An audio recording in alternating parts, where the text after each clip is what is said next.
Hello, আসসালামু আলাইকুম, welcome back everyone. কেমন আছো তোমরা সবাই? তোমাদের সাথে চলে আসলাম আমি আবার শুভ্র ভাইয়া, তোমাদের 22 ব্যাচে ক্র্যাশ কোর্সে বায়োলজি ক্লাসে শুরু করতে করতে দেরি হয়ে গেল। বাইরে ছিলাম এবং বাসায় এসে দেখে আমার ফোনে চার্জ নাই।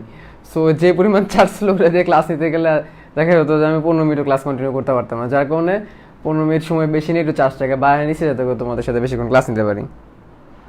সো তোমরা কুইকলি ক্লাসে জয়েন করে ফেলো, তোমাদের ফ্রেন্ডদেরকে মেনশন দিয়ে ফেলো যে আমাদের ক্লাসটা শুরু হয়ে গেছে। চলো আমরা দেখি নি আমাদের ক্লাসে আজকে কে কে জয়েন করছে। আমাদের সাথে আছে ফাতেমা আক্তার, আমাদের সাথে আছে রাকিবুল হাসান, আমাদের সাথে আছে মাহবুবা জান্নাত, আমাদের সাথে আছে ঐত্রিয়া দিবা, সাথে আছে আসাদুজ্জামান রনি, আমাদের সাথে আছে মুশফিকুর রহিম, এএসএম সাইম আছে আমাদের সাথে। ওয়ালাইকুম আসসালাম, সালাম জানাইছো তুমি। মাহবুবা জান্নাত জিজ্ঞেস করছে কেমন আছেন ভাইয়া? ভালো আছি। সাইম আছে আমাদের সাথে, কেমন আছেন? ভালো আছি।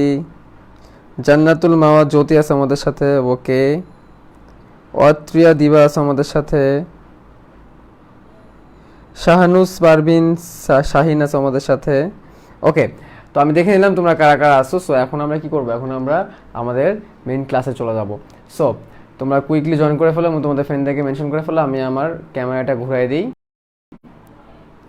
এ হচ্ছে আমার হোয়াইট বোর্ড। তোমার হোয়াইট বোর্ড ক্লিয়ারলি দেখতে পারতেছো না একটু আমাকে জানাই দাও। ক্লাসে চলে যাব। সো তোমার হোয়াইট বোর্ডটা ক্লিয়ারলি দেখতে পারতেছো নাকি না এটা আমাকে একটু জানাই দাও।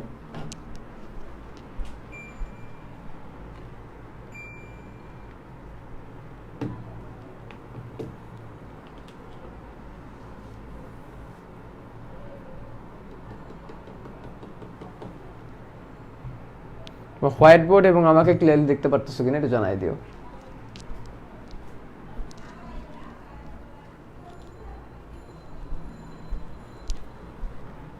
ওকে। সো আমরা কোন চ্যাপ্টার পড়তেছিলাম? আমরা পড়তেছিলাম হচ্ছে অণুজীব। আমরা পড়তেছিলাম কি? আমরা পড়তেছিলাম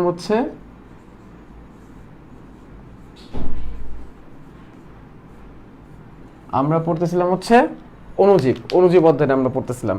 সো অণুজীব অধ্যায়ের আমরা কিন্তু কত ক্লাসে হচ্ছে ভাইরাস নিয়ে বেশ কয়েকটা ভাইরাস সম্পর্কে জানছিলাম।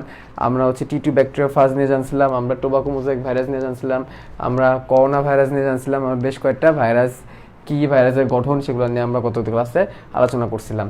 এবং আমরা পাশাপাশি আলোচনা করছিলাম লাইটিক চক্র এবং লাইসোজেনিক চক্র নিয়ে, যে লাইটিক চক্র এবং লাইসোজেনিক চক্রটা কিন্তু অনেক অনেক অনেক অনেক বেশি গুরুত্বপূর্ণ ছিল আমাদের এক্সামের জন্য, তাই না? লাইটিক চক্র এবং লাইসোজেনিক চক্র। লাইটিক চক্রতে কি করছিল? লাইটিক চক্রতে একটা virus E coli bacteria, T two first virus E coli ব্যাকটেরিয়ার ভিতরে ঢুকে সেই ব্যাকটেরিয়াকে মেরে তার ভিতরে অসংখ্য জেনারেশন বা অসংখ্য ভাইরাস তৈরি করে বের হয়ে গেছিলো, তাই না? এটা ছিল আমাদের টি2 ভাইরাসের লাইটিক চক্র। আর সেম আরেকটা পড়ছিলাম আমরা ল্যামডা ফার্স্ট ভাইরাস। সে কি করছিল? একটা ব্যাকটেরিয়া দেহের মধ্যে ঢুকছিল, ব্যাকটেরিয়া দেহের মধ্যে ঢুকে বলতে তার জাস্ট ডিএনএ পার্টটাকে ঢুকাই দেয়, পুরো ভাইরাস তো আর ঢুকতে পারে না, তার জাস্ট কি ডিএনএ পার্টটাকে ঢুকাই দেয়। ডিএনএ পার্টটাকে ঢুকায় সে কি করছিল? সে তার ওই ব্যাকটেরিয়ার ডিএনএর সাথে নিজের ডিএনএকে মিলাই ফেলছিল। ব্যাকটেরিয়ার ডিএনএর সাথে নিজের ডিএনএকে মিলায় সে নতুন একটা কি তৈরি করছিল? প্রোফাজ তৈরি করে দুটো এরকম জেনারেশন তৈরি করছিল। তো এরকম আমরা কিন্তু গত ক্লাসে কিন্তু আমরা এগুলা পড়ছি, ঠিক আছে? গত ক্লাসে কিন্তু এগুলো আমরা পড়ছি। সো আজকে আমরা যে জিনিসটা আমরা বাদ ছিল সেটা হচ্ছে ভাইরাসের পরজীবিতা। আমরা কি করব? ভাইরাসের পরজীবিতা নিয়ে জানবো, ঠিক আছে? ভাইরাসের পরজীবিতা জানবো আমরা, ইমার্জিং ভাইরাস নিয়ে জানবো। আরেকটা জিনিসটা তোমাদের কনফিউশন ছিল, ভিরিয়ন, ভিরোয়েট, ঠিক আছে, প্রিয়ন, এগুলো নিয়ে তোমাদের কনফিউশন ছিল। তো সেগুলো নিয়ে আমরা কি করব? সেগুলো নিয়ে আমরা আলোচনা করব। তাহলে প্রথমে আমরা কি জানবো? প্রথমে জানবো আমরা ভাইরাসের পরজীবিতা।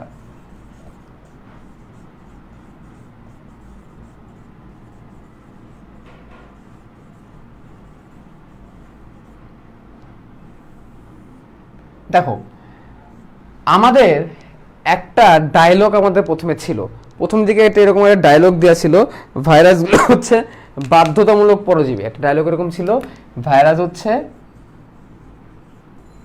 বাধ্যতামূলক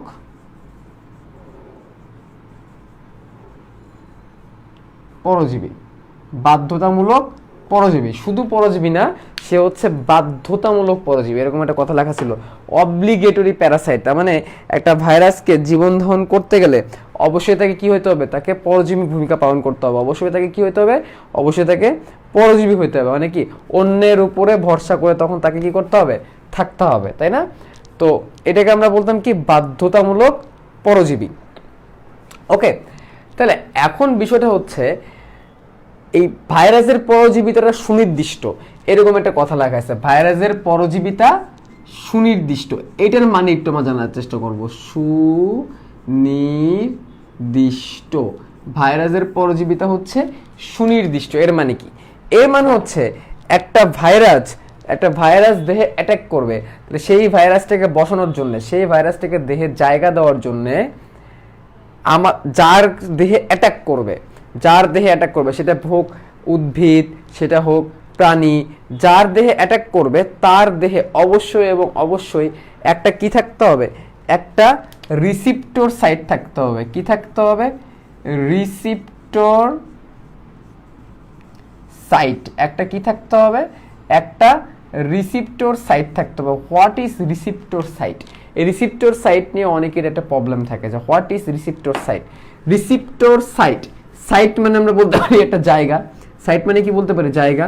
আর রিসিপ্টর মানে কি, যে হচ্ছে কি করে রিসিভ করে, যে হচ্ছে কি করে রিসিভ করতে পারে। রিসিপ্টর সাইট মানে হচ্ছে এমন একটা জায়গা, যেই জায়গাটা কি করবে, যে জায়গাটা হচ্ছে রিসিভ করবে। কি রিসিভ করবে?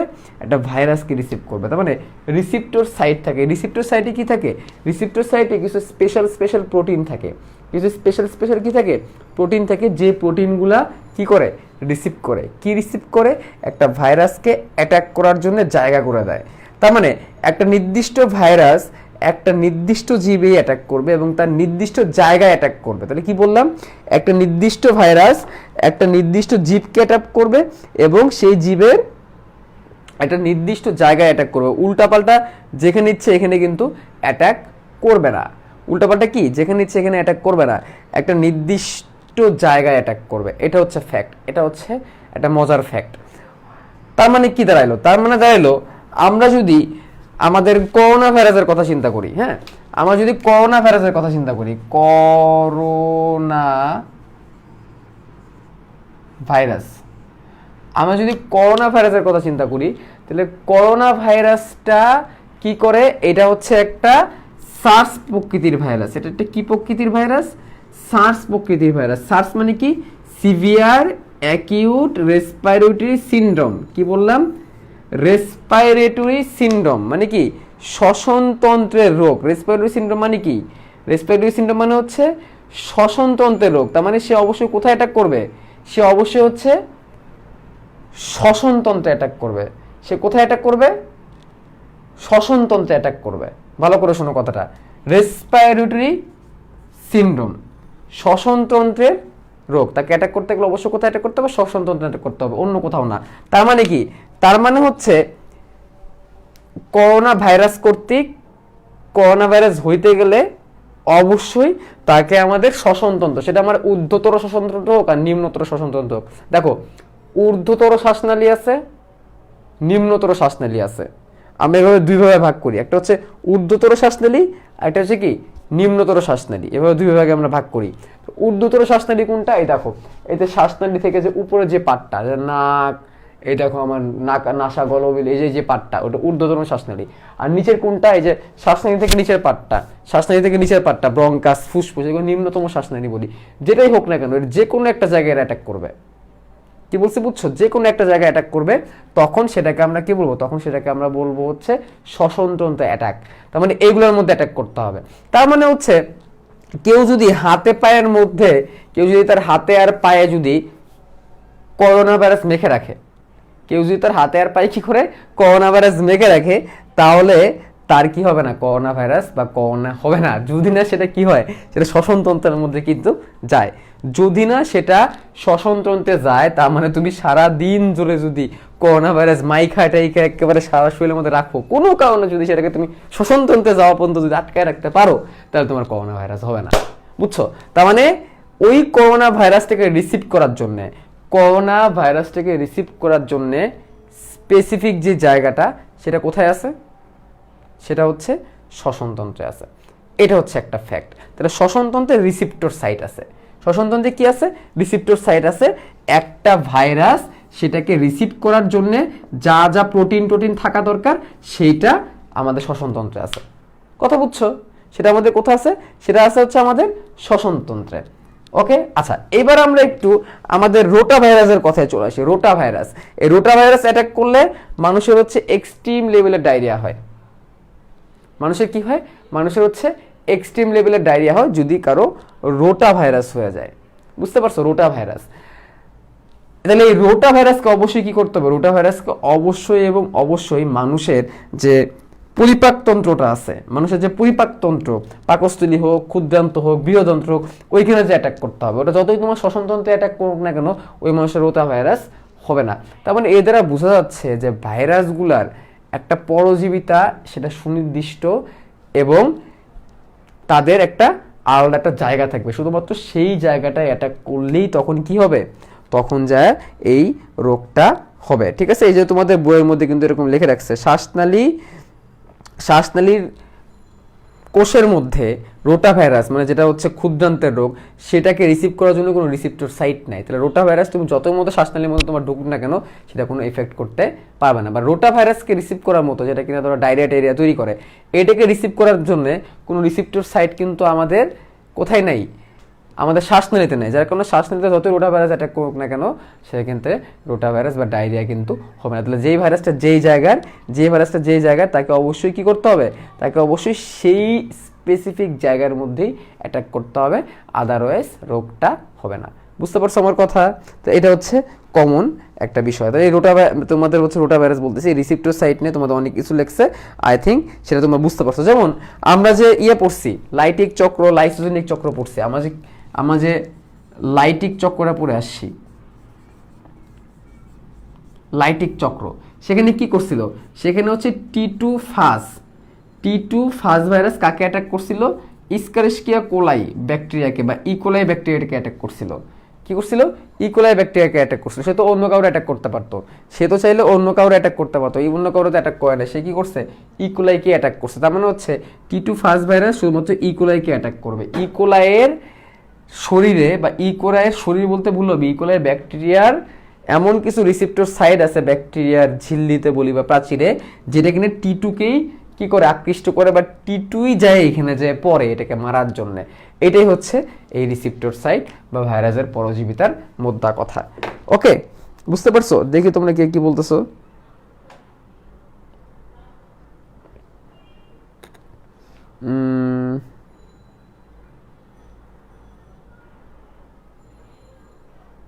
আচ্ছা, অনেকে জিজ্ঞেস করছে ভাই, উদ্ভিদ দেহে রোগ সৃষ্টি করে আরএনএ ভাইরাস, প্রাণী দেহে রোগ সৃষ্টি করে ডিএনএ ভাইরাস, এটা আমরা বইয়ের মধ্যে লেখা। তাহলে মাঝে মাঝে কোনো ব্যতিক্রমে, সবগুলো তো ভাই একই নিয়মে হবে না। এই ভাইরাস ব্যাকটেরিয়ার তো কোনো অভাব নাই, সব যে তোমার একই নিয়মে হবে তা না। যেমন করোনা ভাইরাসের কথা চিন্তা করো, করোনা ভাইরাস একটা আরএনএ ভাইরাস, কিন্তু রোগ তৈরি করে কোথায়? রোগ তৈরি করে কিন্তু তোমাদের মানুষের দেহে। এইচআইভি কথা চিন্তা করো, এইচআইভি তো একই অবস্থা। এইচআইভি নিজে কিন্তু একটা আরএনএ ভাইরাস, কিন্তু এইচআইভি কিন্তু হচ্ছে কাদের? এইচআইভি হচ্ছে কিন্তু মানুষের। তাহলে এগুলো যে সবসময় একই প্যাটার্নে মিলে যাবে এরকম কিন্তু না, প্যাটার্ন যে সবসময় একই রকম হবে এরকম না, এগুলো কিন্তু ডিফারেন্ট হইতে পারে। ঠিক আছে? সব সূত্র তো আর এক অঙ্ক মিলবে না, ঠিক আছে? এটা ডিফারেন্ট থাকে। আচ্ছা, তো এই ডিফারেন্টে আমি এখন এই ডিফারেন্টে যাইতাম। তোমাদের সিম্পল একটা ছোট্ট একটা জিনিস দেখাবো, যে কিছু কিছু ভাইরাস আছে যারা হচ্ছে এই জিনিসগুলো মানে না। যারা এই জিনিসগুলো মানে না, তারা হচ্ছে উড়ে উড়ে উড়ে উড়ে উড়ে উড়ে উড়ে বিভিন্ন জায়গায় অ্যাটাক করতে পছন্দ করে। এবং এই ভাইরাসগুলোকে আমরা ইমার্জিং ভাইরাস বলি। এগুলোকে আমরা কি বলি? এগুলোকে আমরা ইমার্জিং ভাইরাস বলি। এগুলো কি করে? এগুলো হচ্ছে ইমার্স করে। ইমার্স করা মানে বুঝো? ইমার্স করা মানে হচ্ছে তার জায়গাগুলো কি করে? তার জায়গাগুলো চেঞ্জ করে, এক জায়গা থেকে আরেক জায়গায়, এক জায়গা থেকে আরেক জায়গায় যায়। যেমন কিছু কিছু ভাইরাস, আমি একটু মুছে দিই ইমার্জিং ভাইরাসটা বোঝানোর জন্য। এই সংজ্ঞাগুলো তোমাদের কাছে, অনেকের কাছে একদম কনফিউশন তৈরি হয়, তোমরা হয়তো অনেকে বোঝো না যে সংজ্ঞাগুলো আসলে কেমনে কিভাবে হয়। আমি তোমাদের ক্লিয়ার করতেছি।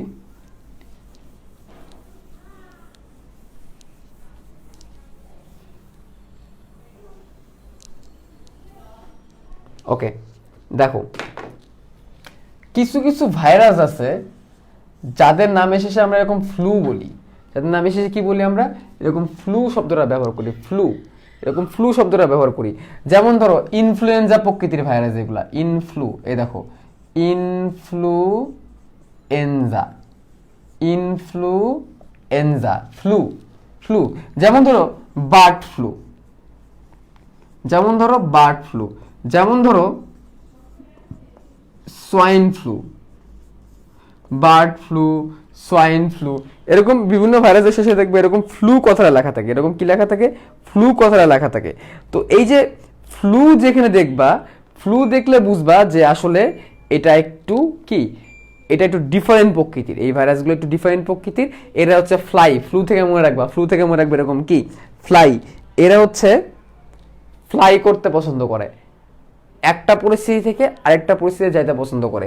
তো এগুলো হচ্ছে কি ফ্লু ভাইরাস, এবং এদেরকে ইমার্জিং ভাইরাস বলে, কারণ এরা পরজীবীটাকে, এদের যে পরজীবিতাটাকে চেঞ্জ করে, এদের যে হোস্ট, এরা এই হোস্টটাকে কি করে, চেঞ্জ করে।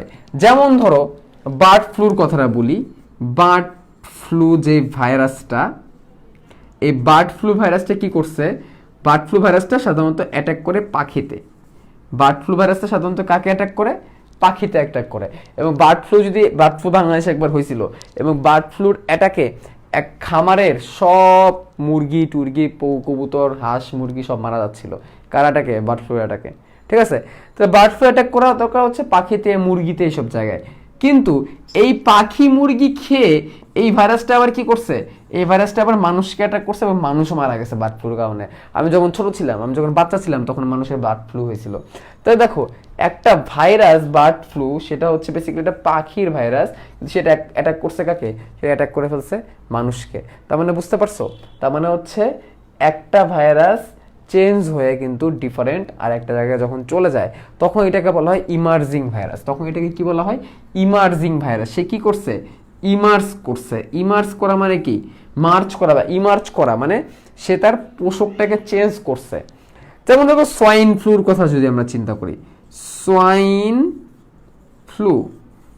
ফ্লু এটা হচ্ছে শুকরকে অ্যাটাক করে, শুকরের হয় এই ফ্লু ভাইরাসটা, সোয়াইন ফ্লু। মানুষেরও কিন্তু ফ্লু হয়, ফ্লু জ্বর হয়, যে প্রতি শীতে জ্বর সর্দি কাশি হয় না, দ্রুত পরিবর্তনশীল ভাইরাসের মধ্যে ফ্লু ভাইরাস অন্যতম। ইয়েস, হ্যাঁ, দ্রুত পরিবর্তনশীল ভাইরাসগুলোর মধ্যে ফ্লু ভাইরাস অন্যতম, রাইট। তাহলে সোয়াইন ফ্লু শুকরের হওয়ার কথা, কিন্তু শুকর যারা চাষ করতো তাদের থেকে এটা মানুষের কাছে চলে গেছে। তাদের থেকে এটা কোথায় চলে গেছে? তাদের থেকে এটা মানুষের কাছে চলে গেছে। এবং মানুষের কাছে যাওয়ার পরে আলটিমেটলি কি হয়েছে? মানুষের কাছে যাওয়ার পরে আলটিমেটলি দেখা গেছে মানুষ একটা থেকে একটা ছড়ায় গেছে, মানে একটা মানুষ থেকে একটা মানুষে ছড়ায় গেছে। যারা ধরো শুকর চাষ করতো তাদের প্রথমে হয়েছিল, তারপর দেখা গেছে যে একটা মানুষ থেকে আরেকটা মানুষ, একটা মানুষ থেকে আরেকটা মানুষ করতে করতে করতে করতে করতে করতে একটা সময় কি হয়ে গেছে, এই পুরো সোয়াইন ফ্লুটা বিশাল আকারে ছড়ায় গেছে। তাই দেখো বেসিক্যালি এটা ছিল একটা শুকরের একটা রোগ, শুকরের দেহে এটা হইতো, কিন্তু সেটা আবার মানুষের দেহে ছড়ায় গেছে। যেমন ধরো মানুষ এক প্রকার বার্ড, আরে না, মানুষ এক প্রকার বার্ড কেমন হয়? কিন্তু ভাইয়া করোনা ভাইরাসের মধ্যে তো ফ্লু কথা নাই, কিন্তু করোনা ভাইরাসের মধ্যে মধ্যে ফ্লু তো বলার দরকার নাই, ঠিক আছে? আচ্ছা, মোটা তাজার কারণে কি ফ্লু? বুঝলাম না। আচ্ছা, তো যেটা বলতেছিলাম, এইচআইভির কথাটা যদি চিন্তা করি আমরা, এইচআইভি বা এইডস, তো এইডস হচ্ছে রোগের নাম, এইচআইভি হচ্ছে বেসিক্যালি ভাইরাসটার নাম। আজকে পা প্রচন্ড ব্যথা করতেছে, সারাদিন দাঁড়াইছিলাম আজকে, সারাদিন দাঁড়ায় দৌড়ায় কাজ করছি, বিশাল ব্যথা করতেছে। আচ্ছা, তো যাই হোক, যেটা বলতেছিলাম, মনে হইতেছে বসেছে এই জায়গায়, মনে হইতেছে এই জায়গায় বৈশা একটু কিছুক্ষণ তোমাদের সাথে গল্প করে পরে ক্লাস নেই। তোমাদের কাছে মজার গল্প বলি, ঠিক আছে? তোমাদের একটা মজার গল্প বলি। রাব্বি, তুমি এটা একটু সুইচটা একটু অফ করে দিবা এখান থেকে উঠা, ঠিক আছে? এটা একটু রেস্টার্ট দরকার। হ্যাঁ, এটা একটু সুইচটা এখান থেকে অফ করে দাও, এইখান থেকে উঠা সুইচটাকে অফ করে দাও। আচ্ছা, তোমাদেরকে বলি, যেটা যেটা বলতেছিলাম আর কি, অফ করে রেখে দাও সুইচটা। হ্যাঁ, যেটা বলতেছিলাম, এইচআইভি হচ্ছে একটা ভাইরাসের নাম। এইচআইভি একটা ভাইরাস। এই ভাইরাসটার কারণে কি হয়, এই ভাইরাসটার কারণে যে রোগটা হয় সেই রোগটার নাম হচ্ছে এইডস। আমরা সবাই জানি এইডস রোগ। তো এই এইচআইভি বা এইডস, এইটা বেসিক্যালি এটার মেইন যে পোষকটা, এটার মেইন পোষকটা ছিল হচ্ছে কি, মেইন পোষকটা ছিল হচ্ছে বানর। কে ছিল? বানর। এখন কথা হচ্ছে যে বানর থেকে এই রোগটা মানুষের দেহে কেমনে গেল, এটাই তো প্রশ্ন, তাই না? বানর বা বান্দর গাছে গাছে চলে, এইটা থেকে মানুষের দেহে কেমনে এই রোগটা গেল, এটা ছিল হচ্ছে কমন প্রশ্ন। How can this possible? কেমনে ভাই, কেমনে কেমনে সম্ভব ভাই, কেমনে সম্ভব এটা? ঠিক আছে, আচ্ছা, সম্ভব, দুনিয়াতে সবকিছুই সম্ভব। একদল মানুষ মনে করলো কি, অনেকের এক্সপ্লেনেশন এরকম, অনেকের এক্সপ্লেনেশন শুনলে আমার খুব মানে আমি বুঝি না এক্সপ্লেনেশনগুলো কেমনে দাঁড় করানো হয়, বাট হ্যাঁ এরকম এক্সপ্লেনেশন আছে। বলছে যে নিম্ন শ্রেণীর কিছু মানুষ আছে, এরা হচ্ছে প্রজননের জন্য বানরকেও বাদ দেয় নাই। ঠিক আছে, তো বানর প্রজাতির সাথে প্রজনন করতে যায় অনেকে হচ্ছে বানর থেকে এইডস রোগটা নিয়ে চলে আসছে, এরকম কিছু ব্যাখ্যা আমি করতে শুনছি অনেক জায়গায়। ঠিক আছে, আমি জানি না, বুঝি না এই টাইপের ব্যাখ্যা করার কেন প্রয়োজন পড়ে। এই টাইপের থেকেও কিন্তু একটা ভালো ব্যাখ্যা কিন্তু আমরা দাঁড় করাইতে পারি, যেটা কিনা আসলে রিয়েল ব্যাখ্যা। সেটা কি, তোমরা কিন্তু এটা জানো যে কার্ল ল্যান্ডস্টেইনার নামের একজন বিজ্ঞানী ছিলেন। তিনি হচ্ছে ব্লাড গ্রুপ নিয়ে গবেষণা করতেন। তিনি কি নিয়ে গবেষণা করতেন? তিনি হচ্ছে ব্লাড গ্রুপ সংক্রান্ত বিভিন্ন রকমের গবেষণা করতেন। তো ব্লাড গ্রুপ নিয়ে গবেষণা করতে তোমরা কিন্তু এটাও জানো যে রেসাস নামের একটা বানর ছিল, রেসাস বানর। এই রেসাস বানর থেকে কিন্তু রেসার্চ ফ্যাক্টর বা আরএস ফ্যাক্টরটা কিন্তু কি করা হয়েছে, আবিষ্কার করা হয়েছে। রেসার্চ ফ্যাক্টর বা আরএস ফ্যাক্টরটা কিন্তু আবিষ্কার করা হয়েছে কোন জায়গা থেকে? এই বানর থেকে, রেসাস বানর থেকে। তার মানে এটা এরকম কিছু কি ইন্ডিকেট করতেছে যে বানর নিয়ে কিন্তু অনেক রকমের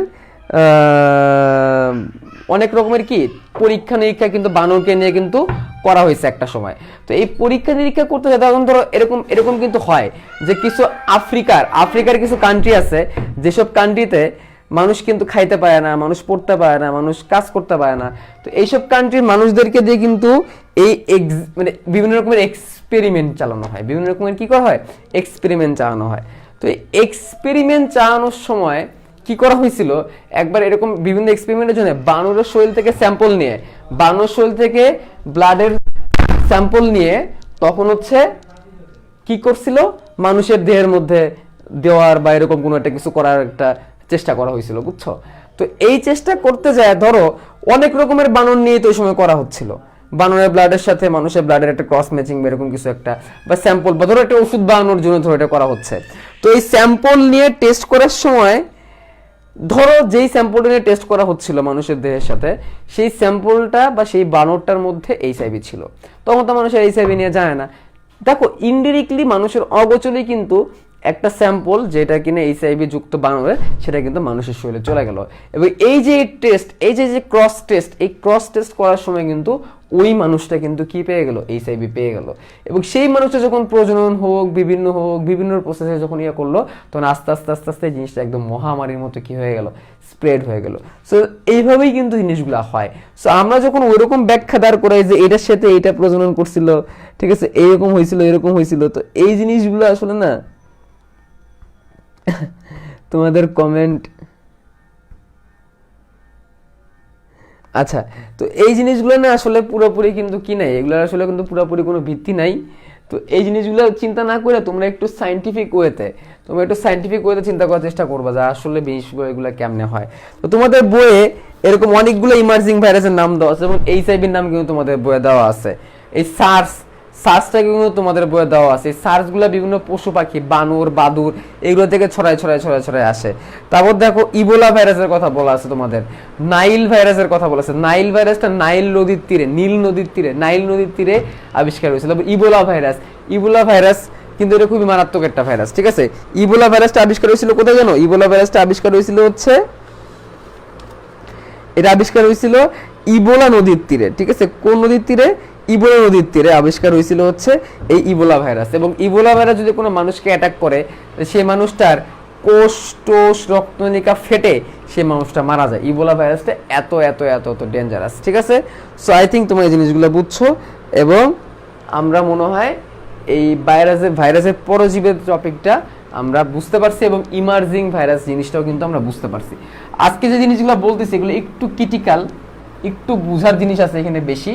সো এই জন্য একটু তোমাদেরকে ঠান্ডা মাথায় শুনে শুনে শুনে শুনে শুনে শুনে শেষ করতে হবে। বুঝতে পারছো কি বলছি? ঠান্ডা মাথায় করতে হবে। আচ্ছা, তাহলে আমরা ভাইরাসের পরজীবিতা পড়ে ফেললাম। ভাইরাসের যে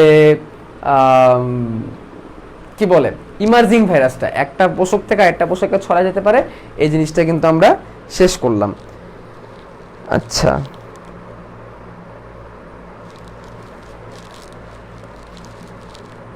হ্যাঁ, তোমাদেরকে জিজ্ঞেস করতে ভাই করোনা ভাইরাস কি ইমার্জিং ভাইরাস? হ্যাঁ, অবশ্যই অবশ্যই করোনা ভাইরাস একটা ইমার্জিং ভাইরাস। ধারণা করা হচ্ছে করোনা ভাইরাসটা বানর বা বাদুর এই টাইপের কিছু একটা থেকে আসছে, বাদুর এই টাইপের কিছু একটা থেকে আসছে, এটা ধারণা করা হচ্ছে। বাট এটাও একটা ইমার্জিং ভাইরাস, এটাও কিন্তু ইমার্জ হয়ে হয়ে হয়ে হয়ে আসছে। একজন বলছে ভাইয়া ভাইরাস দেখে আমার বইয়ে নাই, কি বলো? আচ্ছা, তোমার বইয়ে যদি ভাইরাস না থাকে তাহলে তো ভালোই, ঠিক আছে? ভাইরাস না থাকলে তো ভালোই, পরিষ্কার বই। তবে ভাইরাস চ্যাপ্টার না থাকলে আবার সমস্যা, ঠিক আছে? আচ্ছা, এখন যে জিনিসটা পড়তে যাচ্ছি এই জিনিসটা একটু ঠান্ডা মাথায় শুনতে হবে, এই জিনিসটা একটু ঠান্ডা মাথায় শুনতে হবে, কারণ এখন এইখানে আমি তোমাদেরকে বেশ কিছু সংজ্ঞা বলবো, এবং এই সংজ্ঞাগুলো তোমরা তখনই বলবা যখন তোমার ঠান্ডা মাথায় শুনবা, ঠিক আছে? আচ্ছা, আমরা বলছিলাম কি ভাইরাস হইতে গেলে কি লাগে? ভাইরাস হইতে গেলে ভিতরে লাগে হচ্ছে নিউক্লিক অ্যাসিড। ভাইরাস হইতে গেলে ভিতরে লাগে নিউক্লিক অ্যাসিড। নিউক্লিক অ্যাসিড হিসেবে কি আছে? ডিএনএ অথবা আরএনএ। এবং ভাইরাস হইতে গেলে আর কি লাগে? ভাইরাস হইতে গেলে লাগে হচ্ছে আর প্রোটিন। ভাইরাস হইতে গেলে আর কি লাগে? প্রোটিন, ঠিক আছে? ভিতরে থাকবে নিউক্লিক অ্যাসিড, সেই হিসাবে ডিএনএ অথবা আরএনএ। তার মানে ধরো ভিতরে হচ্ছে ডিএনএ, ধরো ভিতরে একটা কি দিলাম? ভিতরে একটা ডিএনএ দিলাম। আর বাইরে লাগবে কি? বাইরে লাগবে হচ্ছে প্রোটিন।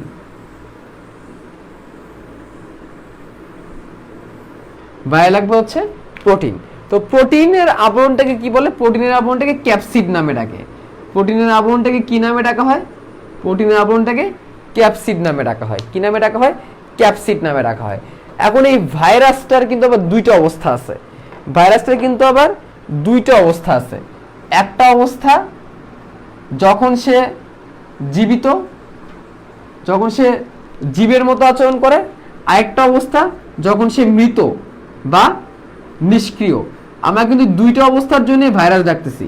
ভাইরাসের দুইটা অবস্থা, একটা অবস্থায় ভাইরাসের জীবিত এবং সে রোগ সৃষ্টি করতে পারে, তার মানে সে একটা দেহের মধ্যে প্রবেশ করছে, পোষক দেহের মধ্যে প্রবেশ করছে, তখন সে রোগ সৃষ্টি করতে পারে, তখন সে জীবিত।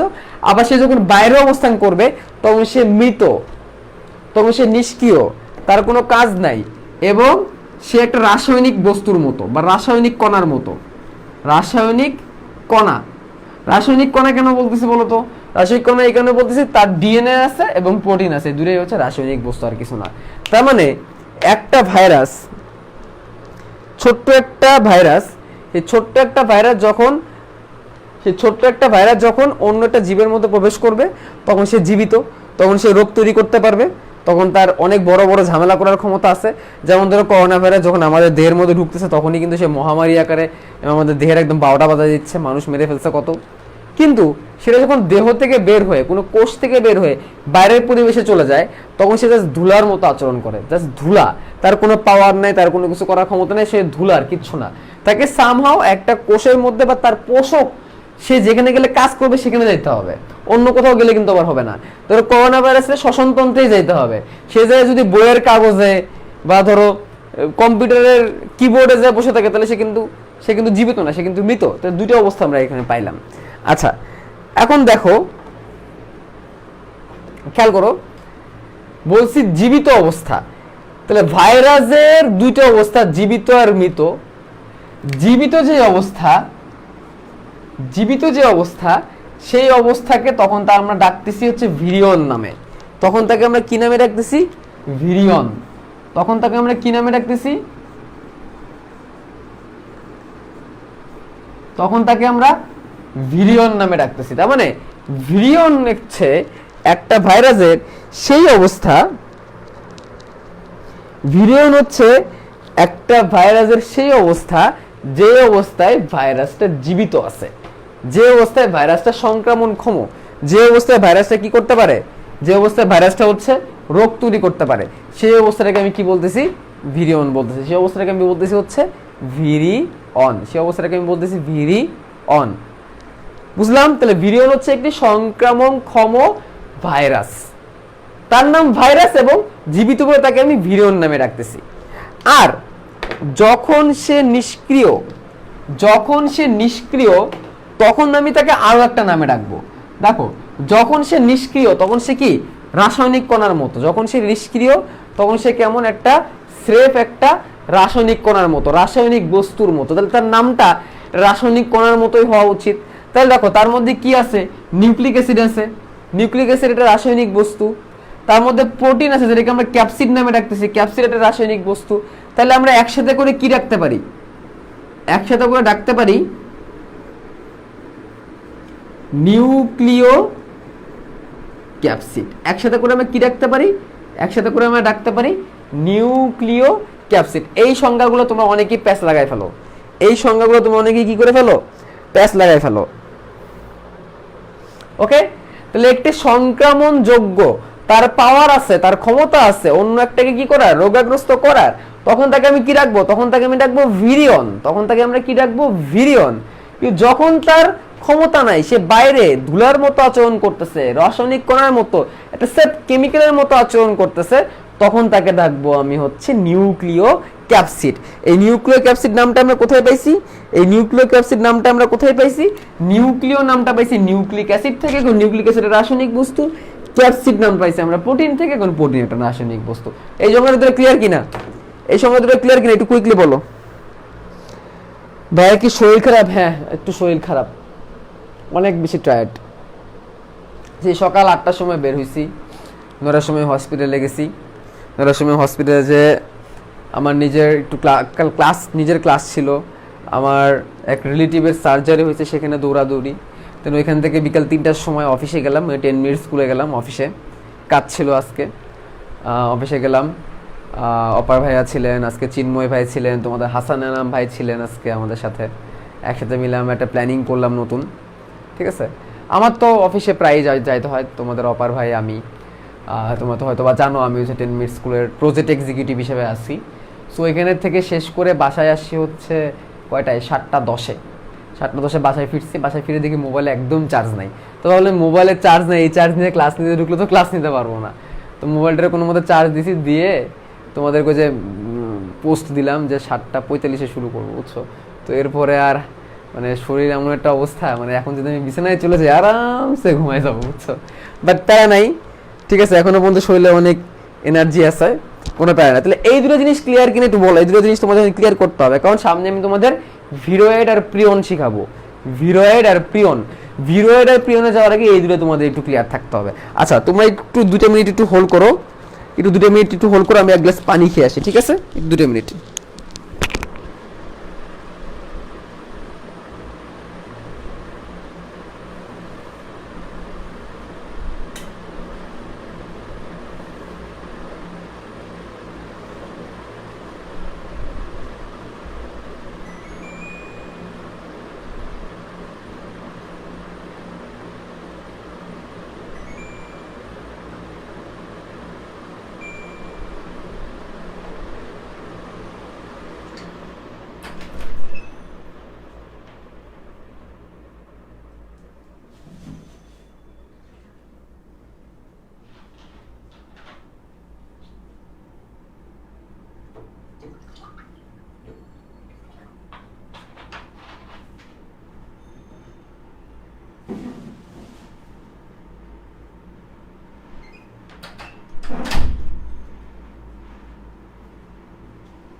আচ্ছা, সো চলে আসছি।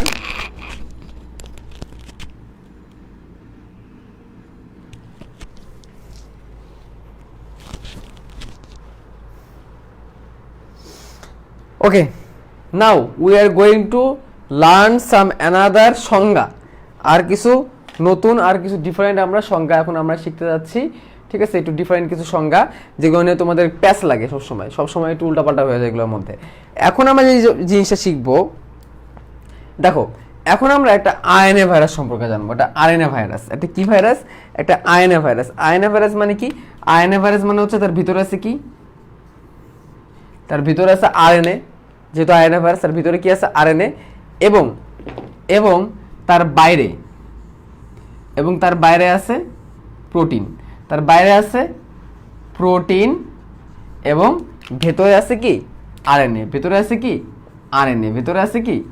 আরএনএ। তার মানে সে একটা আরএনএ ভাইরাস। ওকে, যদি কখনো এরকম হয় যে একটা ভাইরাসের ভিতরে বৃত্তাকার আরএনএ আছে, কি আরএনএটা কেমন? বৃত্তাকার আরএনএ, এরকম গোল বৃত্তাকার আরএনএ। সেই আরএনএটা একাই সক্ষম, সেই আরএনএটা একাই 100 ফর ক্রিয়েটিং রোগ। তার মানে কোনো ভাইরাসের ভেতরে যদি একটা বৃত্তাকার আরএনএ থাকে এবং শুধুমাত্র সেই বৃত্তাকার আরএনএই যদি রোগ সৃষ্টি করতে পারে উইদাউট এনি হেল্প অফ প্রোটিনের হেল্প ব্যতীত যদি শুধুমাত্র বৃত্তাকার আরএনএ দ্বারাই সংক্রমণ করা সম্ভব হয়, তখন সেই স্পেশাল বৃত্তাকার আরএনএটাকে আমরা বলবো ভিরয়েডস। তখন সেই বৃত্তাকার স্পেশাল আরএনএটাকে তখন আমরা কি বলবো? ভিরয়েডস। তাহলে ভিরয়েড মানে কি? ভিরয়েড লিখলাম আমি এখানে, ভিরয়েডস। কি বললাম? ভিরয়েডস। ভিরয়েডস কি? ভিরয়েডস হচ্ছে সংক্রমণক্ষম বৃত্তাকার আরএনএ। ভিরয়েড মানে কি? সংক্রমণক্ষম বৃত্তাকার আরএনএ। এটাকে আমরা কি বলবো? ভিরয়েড। তখন এটাকে আমরা কি বলবো? ভিরয়েড। তাহলে বিজ্ঞানীরা এখন ধারণা করতেছেন হেপাটাইটিস ডি যে রোগটা আছে না, হেপাটাইটিস ডি রোগ, বিজ্ঞানীরা ধারণা করতেছেন এই হেপাটাইটিস ডি রোগের কারণ হচ্ছে ভিরয়েড। এবার আরেকটা মজার জিনিস বলি, নারিকেল গাছের ক্যাডাং রোগ হয়, নারিকেল নষ্ট হয়ে যায়, নারিকেল ছোট হয়ে যায়। নারিকেল গাছের ক্যাডাং রোগ, এই ক্যাডাং রোগের জন্য ধারণা করা হচ্ছে ভিরয়েড দায়ী। ধারণা করা হচ্ছে নারিকেল গাছের ক্যাডাং রোগের জন্য কোনটা দায়ী? নারিকেল গাছের ক্যাডাং রোগের জন্য দায়ী হচ্ছে ভিরয়েড। ভিরয়েড মানে কি? সংক্রমণ ক্ষমতা সম্পন্ন বৃত্তাকার আরএনএ। এখন কথা হচ্ছে আরএনএ, সে বৃত্তাকার আরএনএ, সে রোগ তৈরি করতে পারতেছে। তাকে জন্য আমি স্পেশালি কি নাম দিয়ে দিলাম? তাকে জন্য স্পেশালি আমি নাম দিয়ে দিলাম হচ্ছে ভিরয়েড। কিন্তু এরকমও তো হইতে পারে যে একটা ভাইরাস, সেই ভাইরাসটার নিউক্লিক অ্যাসিডের দরকার নাই, নিউক্লিক অ্যাসিডটা আছে বাট সেই নিউক্লিক অ্যাসিডটা ফ্যাক্ট না, তার বাইরে যে প্রোটিন আবরণটা আছে, এই প্রোটিন আবরণ রোগ তৈরি করতে পারে। হইতে পারে না এরকম যে তার বাইরের যে প্রোটিন আবরণটা আছে সেই প্রোটিন আবরণ কি করতে পারতেছে? সেই প্রোটিন আবরণ রোগ তৈরি করতে পারছে। এরকম কিন্তু হইতেই পারে যে without any help of nucleic acid তার প্রোটিন আবরণ রোগ তৈরি করে ফেলতেছে। এরকম যদি হয় যে শুধুমাত্র প্রোটিন আবরণ কর্তৃক, প্রোটিন ফাইব্রিল কর্তৃক রোগ সৃষ্টি হইতে পারে, তখন সেটাকে বলা হবে প্রিয়ন্স, প্রোটিন প্রিয়ন্স।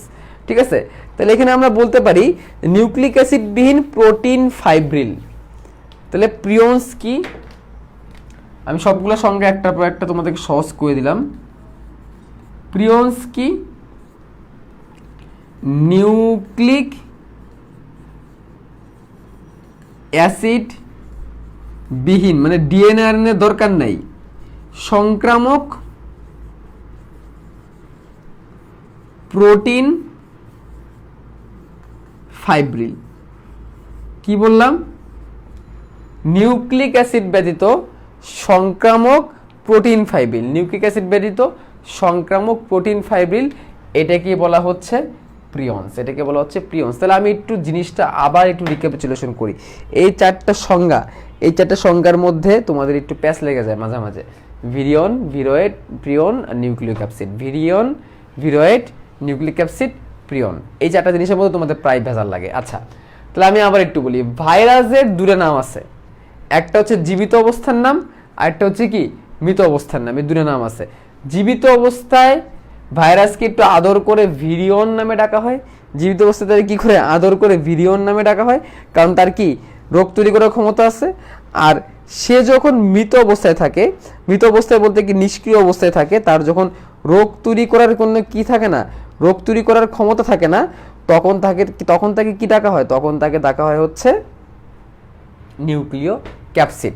নিউক্লিয় ক্যাপসিড কেন ডাকতেছি, কারণ সে একটা সেফ কিসের মতো, সে হচ্ছে একটা সেফ কেমিক্যালের মতো, সে জাস্ট কেমিক্যাল ছাড়া আর কিছু না।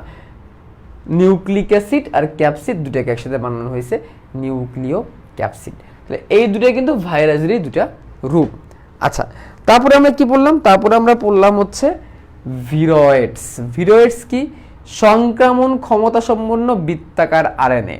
সংক্রমণ ক্ষমতা সম্পন্ন বৃত্তাকার আরএনএ মানে একটা ভাইরাস কল্পনা করব যার ভিতরে একটা বৃত্তাকার আরএনএ আছে, একটা কি আছে বৃত্তাকার আরএনএ আছে, সেই বৃত্তাকার আরএনএ কর্তৃক রোগ সংক্রমণ হতে পারে।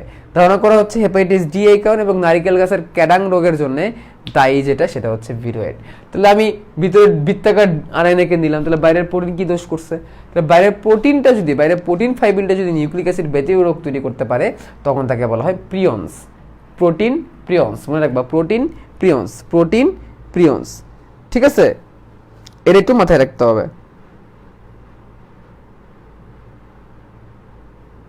বুঝতে পারছো? আচ্ছা, এই না আরেকটা কথা বলি, প্রিয়ন্স যেটা, প্রিয়ন্স, প্রিয়ন্সের নামটা প দিয়ে, এবং এইখানে যেগুলো আছে, এখানে যেগুলো আছে এগুলা সব হচ্ছে পাগলা টাইপের রোগ। প্রিয়ন্স, প, প্রোটিন, পাগলা, পাগল। ঠিক আছে, মানে সব প এর খেলা। সব কিসের খেলা? সব হচ্ছে কি, সব হচ্ছে প এর খেলা। প দেখো, প পাগল, প প্রোটিন, প প্রিয়ন্স। দেখো পাগল, পাগল কেন বললাম, এই প্রিয়ন যদি অ্যাটাক করে, এই প্রিয়নের অ্যাটাকে গরু পাগল হয়ে যায়। এই প্রিয়নের অ্যাটাকে কি হয়ে যায়, গরু পাগল হয়ে যায়। তখন একটা রোগ হয় ম্যাট কাউ রোগ। খুব আলোচিত একটা রোগ আছে যার নাম হচ্ছে ম্যাট কাউ। তো এই ম্যাট কাউ রোগটা হচ্ছে কিন্তু এই প্রিয়ন্সের কারণে। ম্যাট কাউ রোগটা হচ্ছে কিসের কারণে, এই প্রিয়ন্সের কারণে। বহুল আলোচিত রোগ এটা, ম্যাট কাউ, যে গরু পাগলা হয়ে যায়। ঠিক আছে, এটা কিসের কারণে হচ্ছে, প্রিয়ন্সের কারণে হচ্ছে। আচ্ছা, তেমনি আরেকটা রোগ আছে যার নাম হচ্ছে কুরু অ্যান্ড ক্রেটসফিল্ড রোগ। কুরু অ্যান্ড ক্রেটসফিল্ড রোগ, এটা মানুষের স্নায়ুতন্ত্রের রোগ, মানুষ পাগল হয়ে যায়। মানে কুরু রোগটার ব্যাপারে একটু বলি তোমাদেরকে। হ্যাঁ, কুরু রোগটা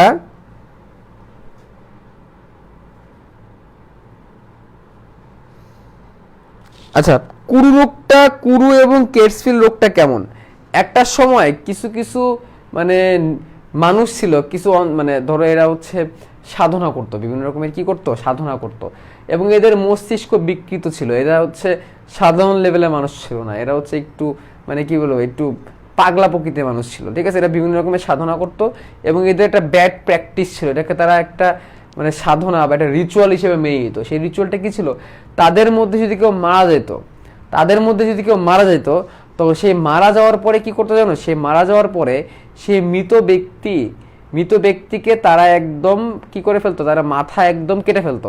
মৃত ব্যক্তির মাথা কেটে সেই মৃত ব্যক্তির মাথার যে মগজ, সে মগজ তারা ভক্ষণ করত। মৃত ব্যক্তির মাথার মগজ তারা কি করত, ভক্ষণ করত। বুঝতে পারছো? তাহলে এটা ছিল একটা ব্যাড মানে এটা একটা রিচুয়াল ছিল তাদের একটা, তারা এটা মারা গেলে এটাকে একটা তারা পালন করত। এখন যে জিনিসটা হয়েছিল, এই কুরু ক্রেটসফিল্ড রোগ আছে এরকম তাদের মধ্যে কারো ছিল, বাই সামহাও পাইছে। পাওয়ার পরে ওই যে ভক্ষণ করছে, ব্রেনের ভক্ষণটা যে করছে, ভক্ষণটা করার কারণে ওই যে খাইছে, যে মস্তিষ্ক পরে মৃত মানুষের মস্তিষ্ক যে ভক্ষণ করছে, এর ফলে যে জিনিসটা হয়েছে, অন্যান্য মানুষগুলার যাদের কুরু ক্রেটসফিল্ড ছিল না, বাট যার মস্তিষ্কটা খাইছে তার মস্তিষ্ক তো কুরু ক্রেটসফিল্ড ছিল, আস্তে আস্তে বাকি সবারদের মধ্যে ছড়াই গেছে, এবং এইভাবে কিন্তু ছড়াই গেছিল কুরু অ্যান্ড ক্রেটসফিল্ড রোগটা। তাহলে এটাও একটা পাগল টাইপের রোগ, এটা মস্তিষ্কের বিকৃতি। এই কুরু ক্রেটসফিল্ড রোগের ভাইরাসটা কোথায় অ্যাটাক করে, এই মস্তিষ্কে কিন্তু অ্যাটাক করে। দেখছো, এই জন্য বলছেন পাগলের খেলা এখানে সব। ঠিক আছে, পাগলা গরু, পাগলা মানুষ, ঠিক আছে।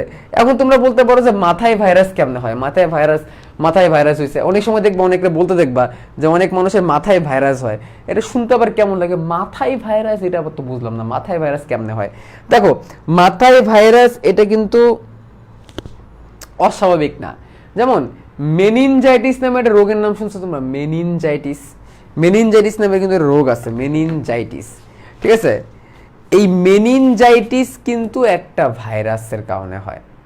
একটা ভাইরাসের অ্যাটাকে মানুষের যে মেনিনজেস নামের পর্দা আছে, ব্রেনের পর্দাকে মেনিনজেস বলে, এই মেনিনজেসে অ্যাটাক করে এই ভাইরাসটা। ঠিক আছে, তাহলে মানুষের মেনিনজেসটাকে ক্ষয় করে ফেলে। মানুষের মেনিনজেসটাকে ক্ষয় করার কারণে কি হয়, মানুষের মেনিনজেসটাকে ক্ষয় করার কারণে আস্তে আস্তে সে মানুষটা মাথা ব্যথা এরকম বিভিন্ন রকমের রোগের কারণে মানুষটা আস্তে আস্তে মারা যায়। ঠিক আছে, তাহলে ব্রেনেও কিন্তু ভাইরাসে অ্যাটাক করতে পারে। যেই ভাইরাসের যেখানে রিসিপ্টর সাইট আছে সেই ভাইরাসটা কিন্তু সেখানে যে অ্যাটাক করবে। ঠিক আছে, বুঝতে পারছো? তাহলে এটা আমরা পড়লাম হচ্ছে ভাইরাসের পরজীবিতা পড়লাম, ভাইরাস ইমার্জিং ভাইরাস পড়লাম, আমরা 4 রকমের কি পড়লাম, 4 রকমের সংজ্ঞা পড়লাম। আচ্ছা, এরপরে কি করছে, এরপরে তোমাদের বইয়ের মধ্যে বেশ কিছু ভাইরাস নিয়ে আলোচনা করছে, কিন্তু আলোচনা করছে, বুঝতে পারছো? তো যেমন আমি একটা করে আমি একটু আগাই। ঠিক আছে, প্রথমে কি বলছে, ভাইরাসের উপকারিতা অপকারিতা নিয়ে, প্রথমে ভাইরাসের অপকারিতা নিয়ে আলোচনা করছে। আচ্ছা, তো প্রথমে কি করছে, প্রথমে হচ্ছে ভাইরাসের অপকারিতা নিয়ে আলোচনা করছে। তো অপকারিতার মধ্যে কি বলছে, ভাইরাসের কারণে কি রোগ হয়। ভাইরাসের কারণে কি রোগ হয় এটা কিন্তু আসলে মানে মনে রাখার জন্য একটা, চলো তোমাদের একটা ছন্দ দিয়ে দিই, যেটা দিয়ে তোমরা ভাইরাসগুলো রোগের নামগুলো মনে রাখতে পারবা, যেটা দিয়ে তোমরা কি করতে পারবা, ভাইরাসগুলো রোগের নামগুলো তোমরা একটু মনে রাখতে পারবা। ঠিক আছে, চলো আমি একটু লিখে দিই একটা ছন্দের মতো, সুন্দর একটা মজার একটা ছন্দ, ভাইরাসগুলো রোগের নাম মনে রাখার ছন্দ।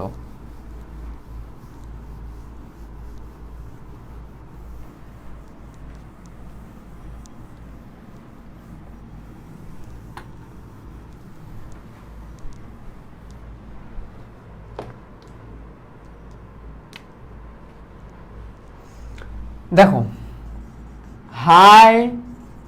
হাই দেশে বসন্ত মাস এলো, বসন্ত মাস মানে তো বুঝোই, বলতেছে হাই দেশে বসন্ত মাস এলো, ভাইকে মানে ভাইকে ইনফ্লুয়েঞ্জা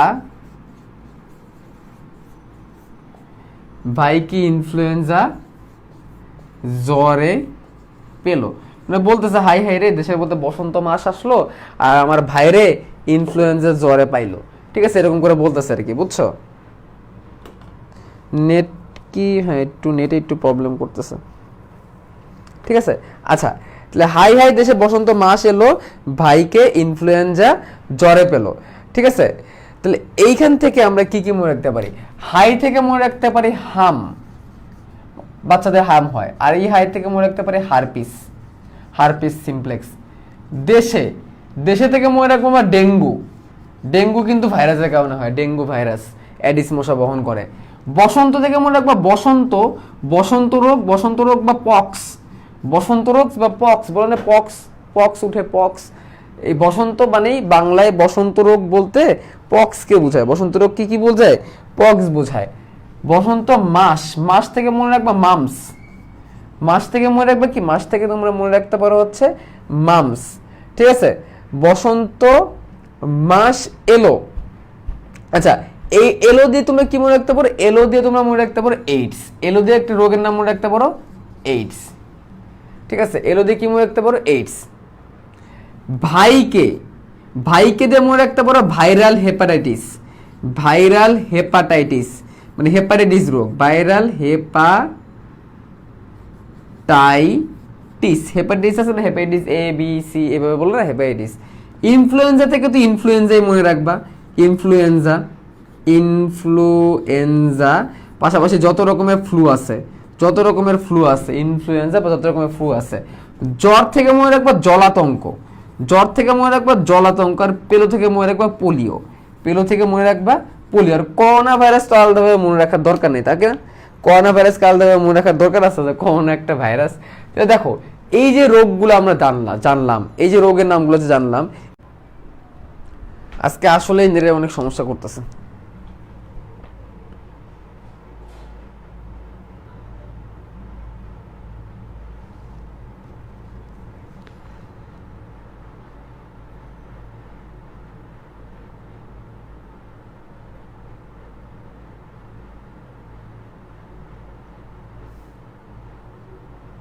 ওকে, আজকে নেটের অনেক সমস্যা। ওকে, বুঝতে পারলাম। তাহলে এটা হচ্ছে একটা ছন্দ এবং এটা খুব কমন একটা ছন্দ। এই ছন্দ তোমরা অনেক জায়গায় শুনে থাকতে পারো। এটা আমার নিজের আলাদা কোনো বানানো ছন্দ না। আমি যখন নিজে কলেজে পড়তাম, জানো, আমি যখন নিজে কলেজে পড়তাম তখন আমি যে ভাইয়ার কাছে পড়তাম সেইভাবে আমার এই ছন্দ পড়াইছিল। এটা খুব মানে একটা বহুল প্রচলিত একদম কমন একটা ছন্দ, যে হাই হাই দেশে বসন্ত মাস এলো, ভাই কি ইনফ্লুয়েঞ্জা জ্বরে পেলো। এটা খুব কমন একটা ছন্দ, এটা আমার নিজের বানানো ছন্দ না। তারপর দেখো এগুলো ধরো বিভিন্ন রকম মানুষ বা প্রাণীর রোগগুলো আমরা জানলাম। উদ্ভিদের রোগ হইতে পারে। উদ্ভিদে কি রোগ হইতে পারে? টোবাকো মোজাইক ভাইরাস, তামাক পাতা নষ্ট হয়ে যেতে পারে। পেঁপে রিং স্পট ভাইরাস দিয়ে পেঁপে নষ্ট হয়ে যেতে পারে। তারপর ধরো ধান গাছে হইতে পারে, ধান নষ্ট করে দিতে পারে। ভাইরাস কোথায় হইতে পারে? উদ্ভিদেও হইতে পারে। 300 রকমের রোগ আছে যেগুলো উদ্ভিদের ভাইরাসের কারণে হয়। 300 রকমের উদ্ভিদের ভাইরাসের রোগও কিন্তু আছে। তারপর ধরো এইডস এর কথা তুমি চিন্তা করো, তোমাদের বইয়ে 5 নম্বর পয়েন্টে এইডস এর কথা বলা আছে। এইডস এর ব্যাপারে তো আমরা সবাই জানি, দেহে কি করে? রোগ প্রতিরোধ ক্ষমতাকে নষ্ট করে দেয়। এই রোগ প্রতিরোধ ক্ষমতা নষ্ট হওয়ার কারণে একটা মানুষ তার শরীরে হালকা একটা রোগ হইলেই সে মানুষটা কি হয়ে যায়? মারা যায়। দেখো, এইডস রোগটা শুনলে অনেকে মনে করে কি একটা ঘা পাসরা বা কি একটা মানে খারাপ টাইপের একটা রোগ, ঠিক আছে? অনেকে এরকম মনে করতে পারে যে এইডস রোগটা কেমন জানি একটা, হ্যাঁ, এটা হইলে হয়তো বা মানুষের হয়তো বা শরীর টরীর পচে যায়, এরকম টাইপের। এরকম কিছু না। এটা সত্যি কথা কি, এইডস হচ্ছে এমন একটা রোগ যেটা হইলে একটা মানুষের রোগ প্রতিরোধ ক্ষমতা নষ্ট হয়ে যায়। এইডস রোগীকে দেখলে সবাই একটু এমন ভাবে মানে রিয়াক্ট করে, লাইক তার জানি কি জানি একটা হয়ে গেছে, মানে এইডস হয়েছে মানে তার জানি একটা কি জানি একটা হয়ে গেছে, মানুষ এইভাবে করে তারা নেগলেক্ট করে। বেসিক্যালি এইডস কি? এইডস রোগী বেসিক্যালি তার দেহে রোগ প্রতিরোধ ক্ষমতা, যেই জায়গাটা রোগ প্রতিরোধ নিয়ে কাজ করে সেই জায়গাটাই কি হয়ে গেছে?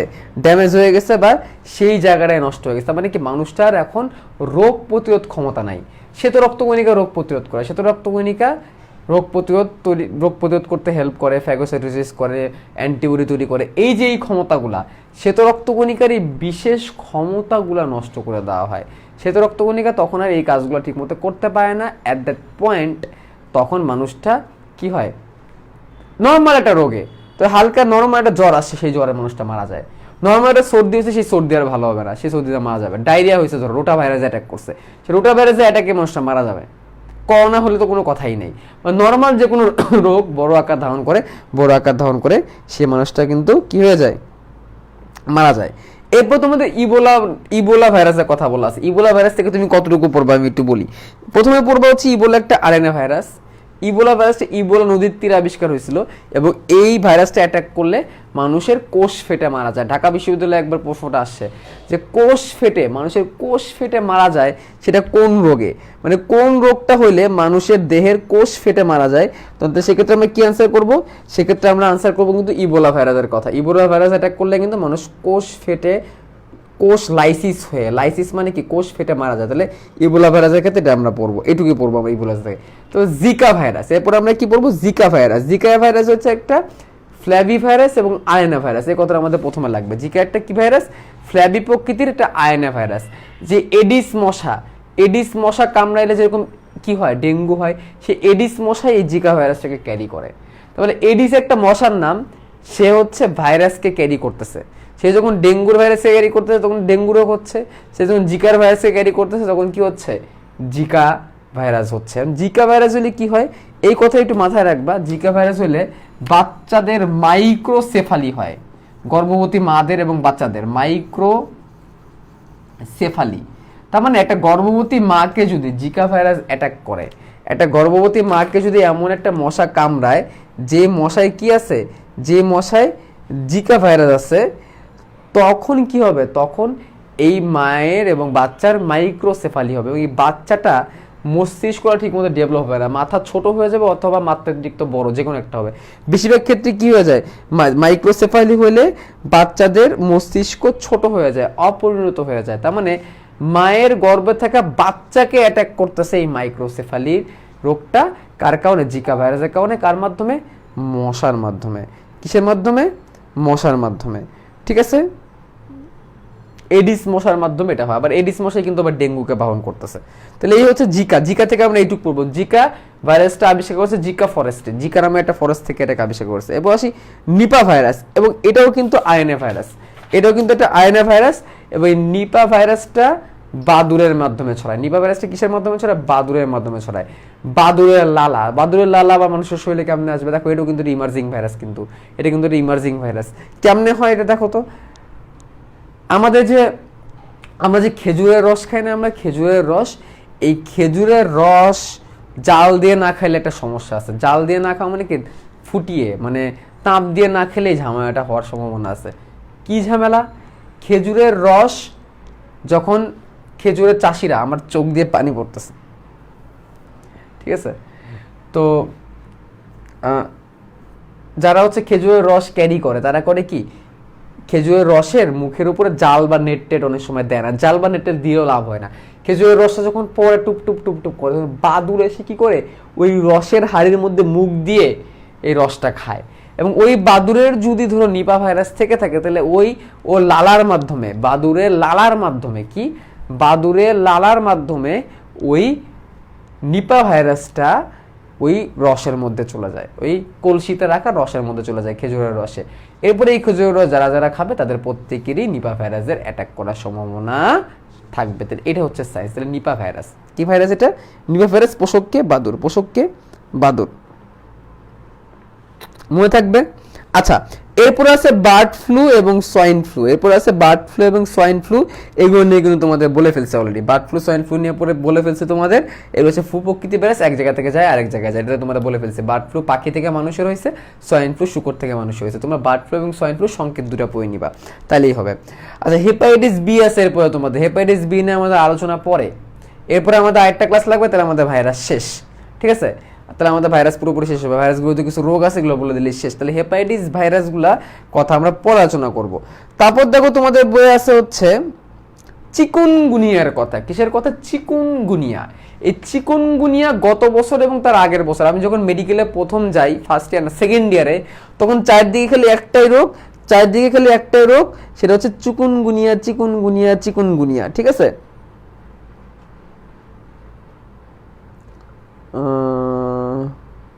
আচ্ছা, তেমন কোনো কমেন্ট নাই, তোমরা নিজেরাই কথা বলতেছো। তো চিকুনগুনিয়াটাও কিন্তু সেই এডিস মশার বাহক।